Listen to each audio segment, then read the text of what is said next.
think, yeah, Can-Am, I would go with one of the cars from the Bruce and Denny show. I would say an M8. I'm trying to think of the designation of it.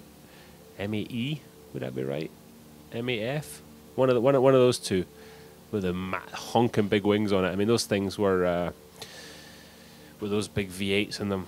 Unbelievable horsepower and torque. I remember watching at Silverstone on the Grand Prix track when I was doing Formula 3, and I stood at the entry to Copse and watched the McLaren Can-Am car coming out of Woodcote, and I almost couldn't believe how quickly it got to Copse there. They are so fast. So one of those would be fun to drive. I know a guy that has one actually, and he might let me drive it someday. I mean, those cars are always cool. When I think of that era, I always think of the Jimmy Clark cars. You know, I always think of the Lotuses and stuff. You know, but Bruce's first cars were cool. I think the one though that really sticks out for me that era was, we talked about this before, was the M23. Was just an amazing car, and the amount of years it ran for in its different iterations was pretty impressive. And then one other car, slightly more modern, but the street car, the McLaren F1. I believe it was called the LM version, though, the one with the wings on it.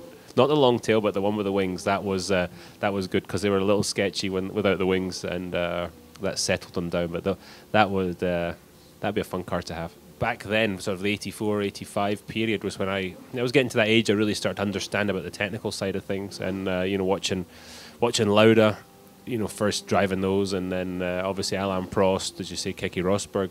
Those cars were cool. Any of those ones with a Porsche engine in it, that was a hell of a power unit, and it was a Metzger engine, wasn't it?